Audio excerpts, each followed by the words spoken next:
A legacy more precious than gold. The story of the Mormon Battalion is a unique chapter in the history of the West.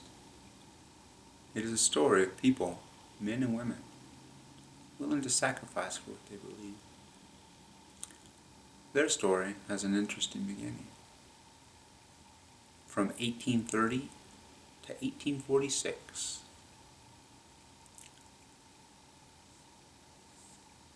the members of the Church of Jesus Christ of Latter-day Saints, nicknamed the Mormons, experienced almost constant persecution. Time and time again, they were driven from their homes and deprived of their rights and property. Among them, Ezra and Sarah Allen. The Latter-day Saints, including the Allen family, found temporary refuge in the state of Illinois. And within a few years, Nauvoo, their city on the banks of the Mississippi, rivaled Chicago in size. It seemed a haven from the troubles from the past. It was in Nauvoo that another couple, William Corey and Melissa Burton, met and fell in love. William proposed and Melissa accepted. But their peace and happiness was short-lived. In 1846, Joseph Smith, the leader of the church, was killed by a mob. Homes and property outside the city were destroyed. In order to avoid further conflict, Brigham Young agreed the saints would leave their homes. And early in February of 1846, the exodus of an entire city began. Ezra and Sarah and William and Melissa put their peace and happiness and lives on hold, and once again left almost all they possessed behind, starting to cross the river towards an unknown destination. By early spring, almost 20,000 members were scattered across the Iowa prairie. On June 22nd, William and Melissa were finally married. And just a few days later, once again, their peace and happiness was interrupted when 4 men in uniform rode into camp. The leader, Captain Allen, announced that he had orders to enlist 500 Mormons in the war with Mexico.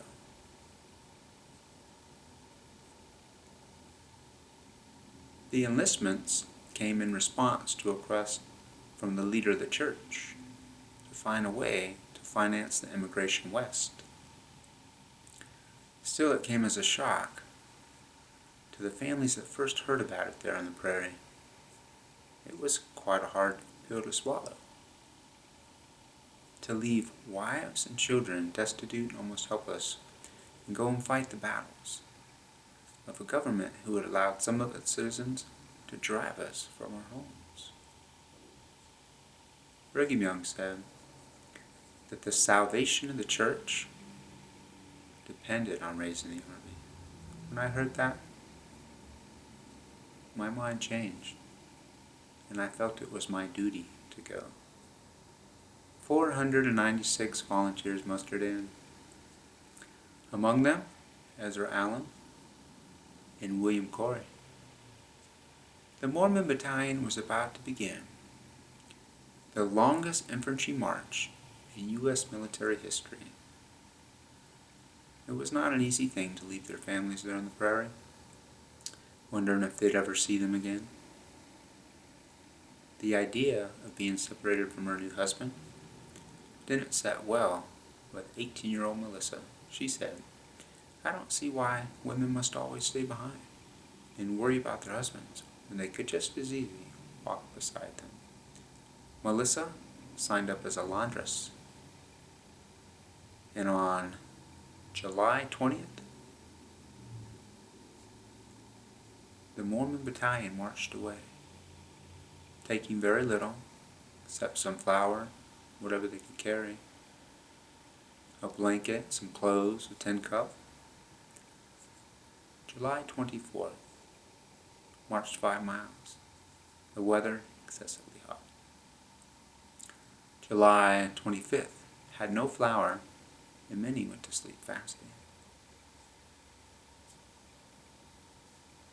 July 26th, marched 20 miles and camped with very sore feet. Melissa and the other women who volunteered as laundresses willingly endured the rigors of the journey. On August 1st, the Mormon Battalion reported for duty at Fort Leavenworth, Kansas. Each man received a musket, a few supplies, as well as a yearly clothing allowance of $42. Most of the men sent the money back to their families rather than buy new uniforms. The only standard article all soldiers had was a white belt and instructions to keep it clean. From Santa Fe, from Fort Leavenworth, the battalion took its march to Santa Fe. And Brigham Young's words, promise, was fulfilled. He said, though there will be fighting on your front and rear, on your right and left, you will have no fighting to do. Still the battalion would endure many hardships. Saturday, August 15th, the march was slow, the heat intense, and the suffering of the sick intolerable. If anything was ailing any of the men, a cold, blistered feet, or anything else, the doctor gave a dose of calomel or arsenic. All were treated alike. By the time the battalion reached Santa Fe, over 160 were sick and had to be taken to Pueblo, Colorado to recover.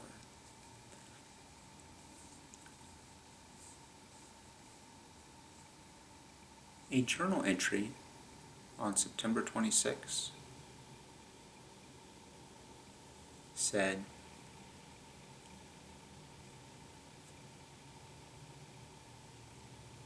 went 23 miles. Marching was the daily task. Sick or well, we sleep on the rough, cold ground, with only one blanket to shelter from the cold. Some of the men wrote poetry in their journals. How hard to starve and wear us out on this sandy desert road. Sometimes now, for lack of bread, we're only quarter rations fed. From Santa Fe, the battalion was ordered to forge a wagon road to the Pacific Ocean. They said this day all woke in a storm, soaking everything we had. As they struggled through New Mexico and Arizona, the terrain became increasingly difficult. The journey must have been especially difficult for Melissa, who was pregnant. Still, she went on with unfailing courage. She said, I walked because I wanted to walk.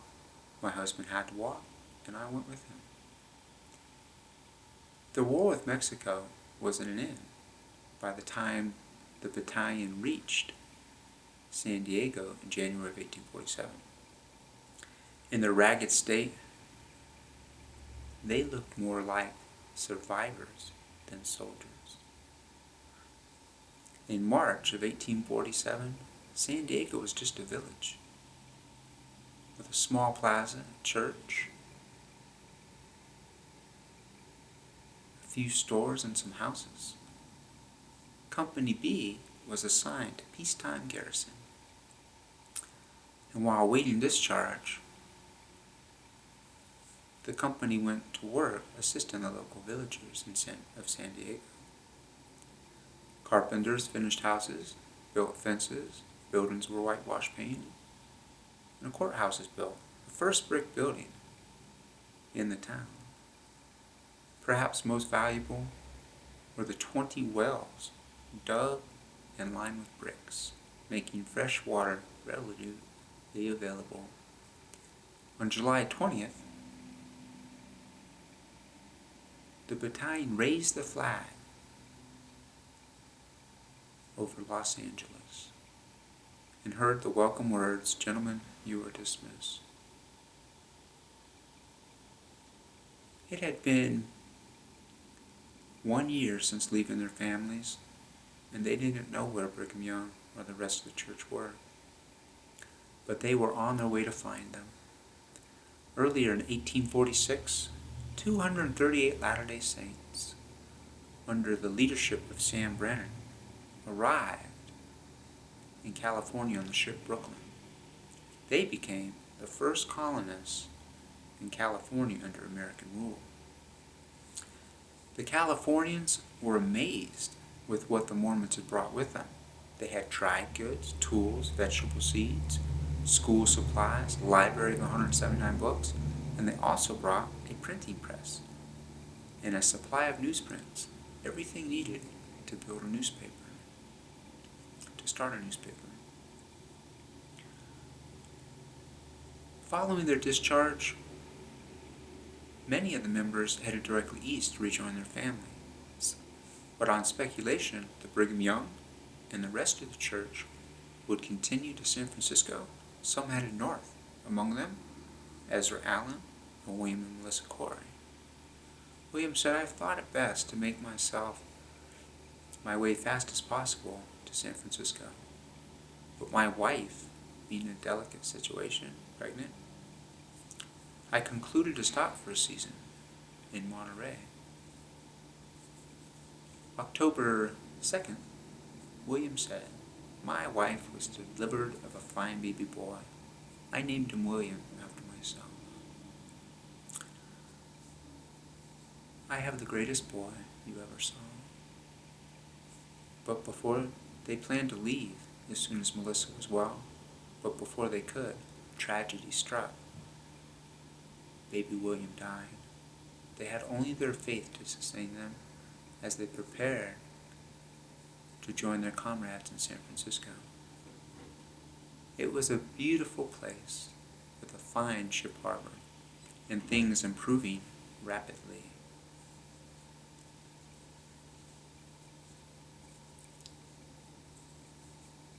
Under Brannan's leadership, the Latter-day Saints started San Francisco's first school, its first post office, its first bank, and the printing press was put to good use as well.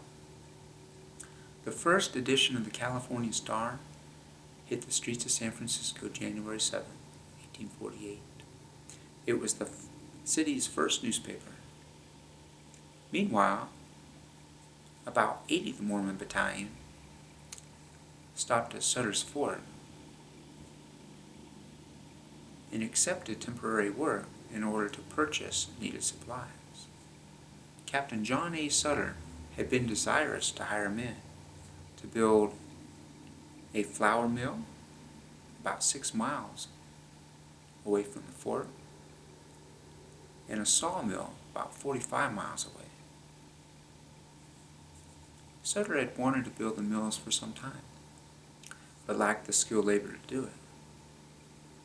The Mormon Battalion, many experienced craftsmen from the East, provided the solution and went to work on a variety of projects. 6 were hired to build the sawmill in the mountains. They arrived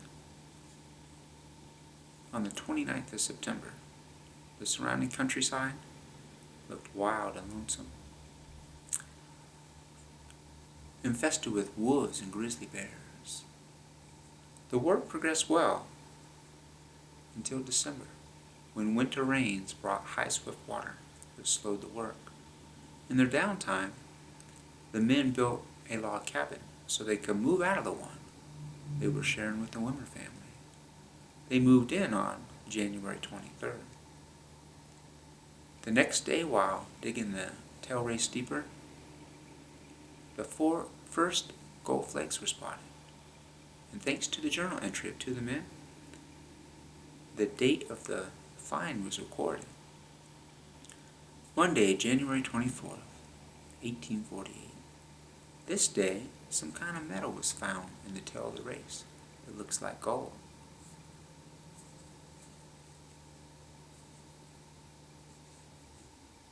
It was first found by James W. Marshall, the boss of the mill. The metal passed every test, including the harsh lie of Mrs. Wimmer's soap kettle. The only thing left to do was to convince John Sutter.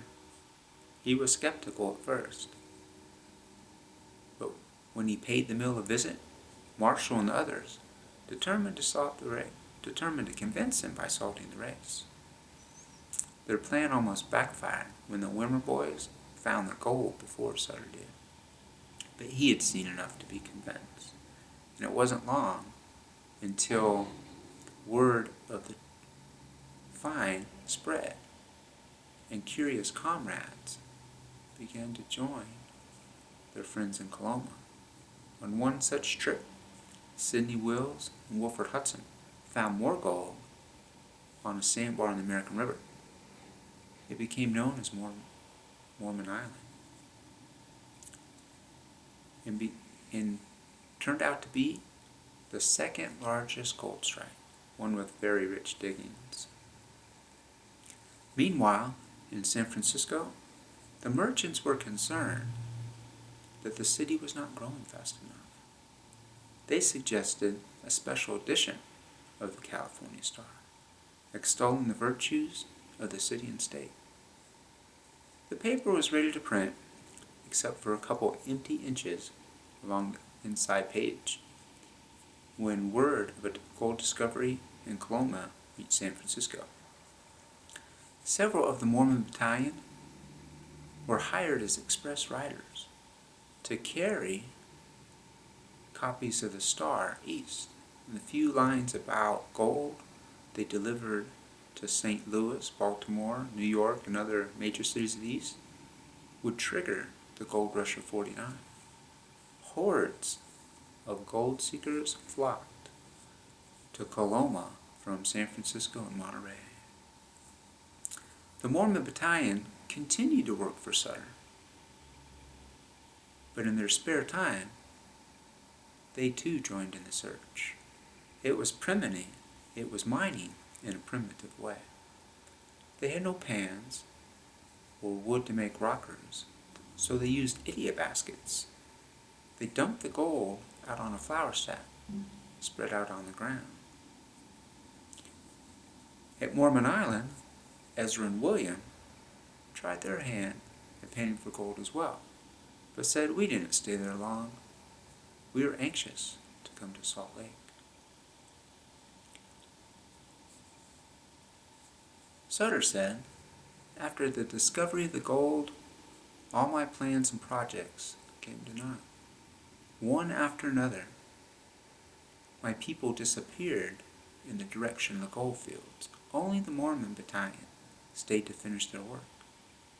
The Coloma mill was in regular operation by the end of March. No two set of men were better situated to gain from the strike than the Mormon Battalion.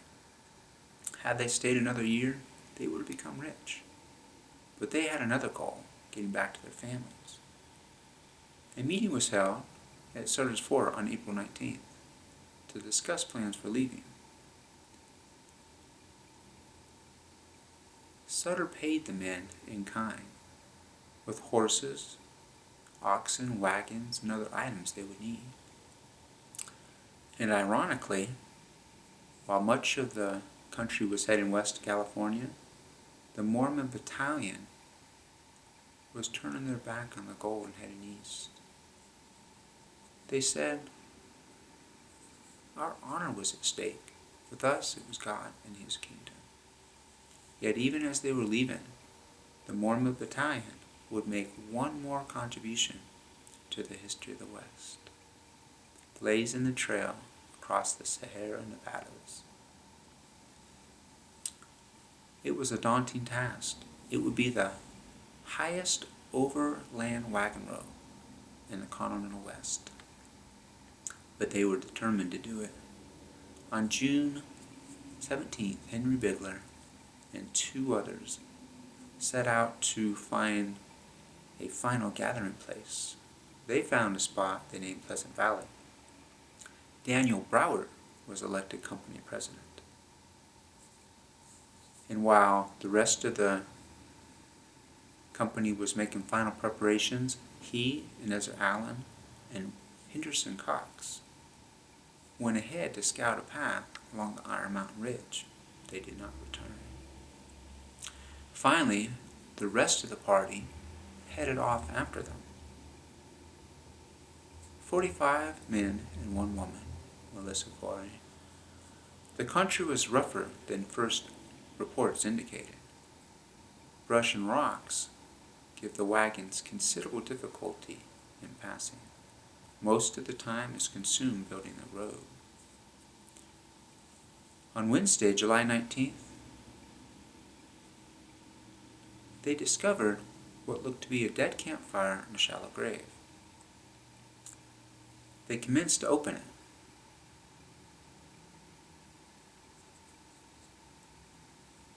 And said that our great horror, at the bottom found the bodies of our 3 friends divested of every article of clothing and exhibiting terrible marks of violence.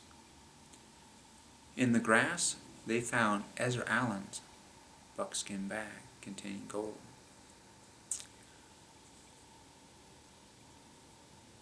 When the murderers were taken off his clothing, most likely the bag slid into the grass. It was a time of mourning to think that the man that was to lead us to Salt Lake was now lying dead. Melissa said, in all my journey, this was the worst night. The company laid over for a full day, preparing the grave of their friends. Wilford Hudson carved an epitaph on a nearby tree. They named the place Tragedy Springs. Saturday, July 22nd, Rock Creek. The climb, even steeper now, and the wagons continue to break down and need almost constant repair. 15 men worked the road to the top of the mountain. July 29th, Summit Camp, 2 miles. Cliffs with very sharp drops, very hard going. July 31st, Pass Canyon, impossible to build a road through this canyon. They had no hammers or drills in which to do anything with the rocks. It seemed almost an impossibility to build a road through the canyon. Finally, someone suggested that they build a fire on the rocks. And when the fire had died down, they found that as far as it had penetrated the rocks, were all broken into small pieces and could soon be removed from pick and shovel.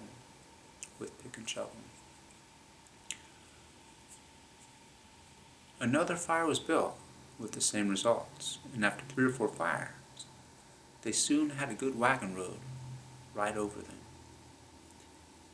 It took 7 days to cut a wagon road through the canyon, about 7 miles at 1 mile a day. But after 40 days, the party had blazed about 170 miles through trackless terrain. For the next 16 years, thousands of gold and land seekers would travel this route. Thousands of people, wagons, and livestock came into California over the Mormon Trail. Thousands of weary immigrants followed the Mormon tracks, known as the California Trail. William and Melissa and their comrades arrived in Salt Lake October 6th.